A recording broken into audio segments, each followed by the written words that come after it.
Happy birthday, Charles. Happy birthday. I'm at a point in my life like we all grew up in this. Yeah, Diddy locked up, but those crazy late night circles he used to run, still circling the block, and now the truth about Meek's birthday bash resurfacing. Word is Meek wasn't celebrating that night, popping expensive champagne like expected, but got away as fast as he could with his behind bleeding. Y'all remember that wild party Diddy threw? Yeah, the one for Meek's 27th birthday? On paper, it was supposed to be a celebration. Big rapper turning 27, money flowing, lights on, cameras off. But once you peel the layers back, that night keeps popping up for all the wrong reasons. See, this wasn't your average strip club, then hotel type of birthday. Diddy allegedly went all the way out and rented a luxury mansion in Las Vegas, one of them a Parisian-style palace spot, for over 25 grand.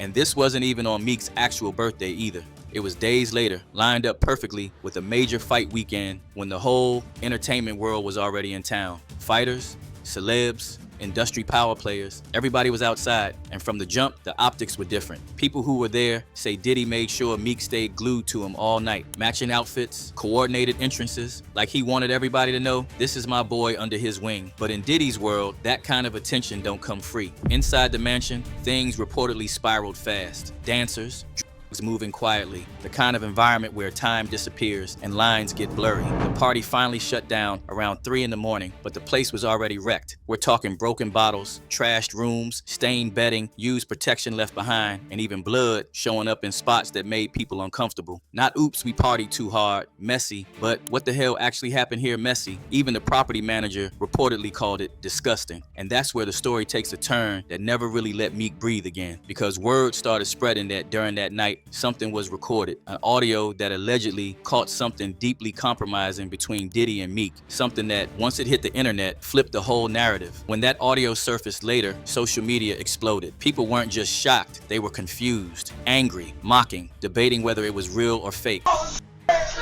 What? Yo, wait a minute.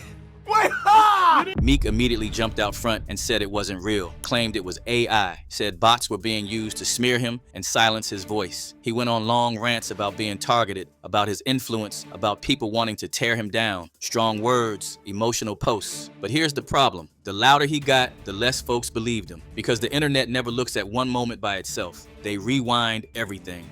People started pulling up old clips, old photos, old interviews, moments where Meek and Diddy looked unusually close, jokes that didn't age well, comments that sounded different in hindsight. Even Diddy calling Meek daddy on camera, which folks laughed off back then, suddenly felt strange. Hey, what's up, King Son?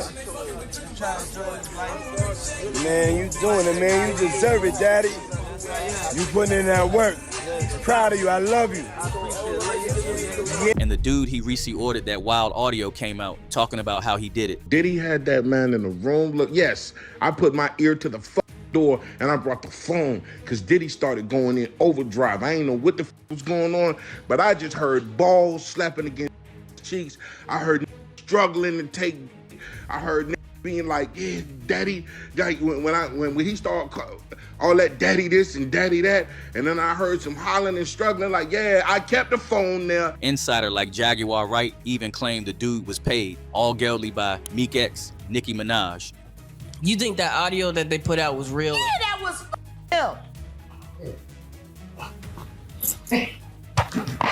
Nicki put that out there. That Nicki recorded that at the freak off in the Calabasas. She been waiting to drop that shit on Meek. Crazy claim, right? But then Nicki popped up on a podcast, laughed it off, said Meek thrives on controversy, and didn't even care about the leak. And that had folks looking sideways. But that's not a diss. Meek likes being brought up in that song. I don't know why you lowering his thing. You think you're doing him a favor. He's very, very happy being mentioned, I'm pretty sure. Yeah? Yeah? Okay. And when academics came throwing jabs at Meek, dude lost it, threatening academics' life.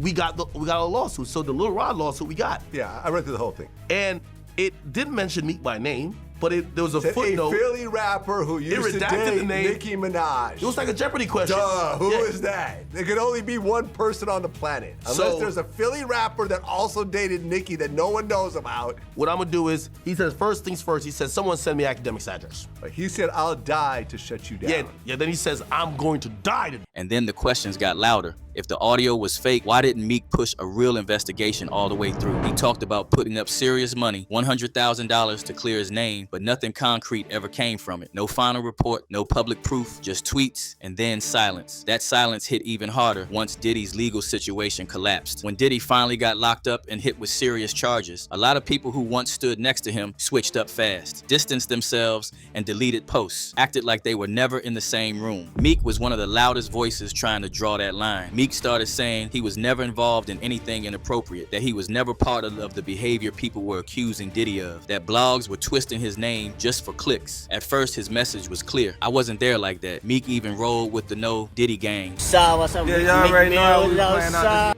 this real life. Real life. Diddy gang, Meek Mill in real life. Don't ever disrespect me, you heard?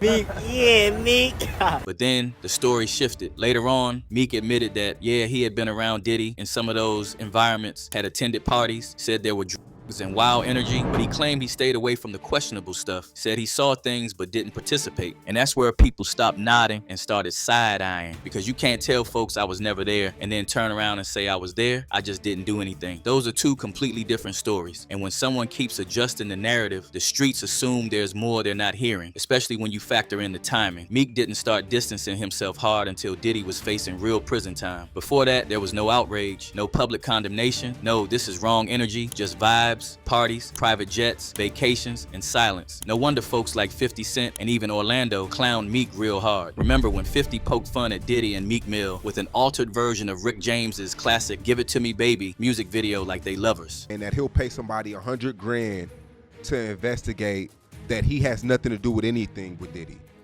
Man, look. You can't take back what your received.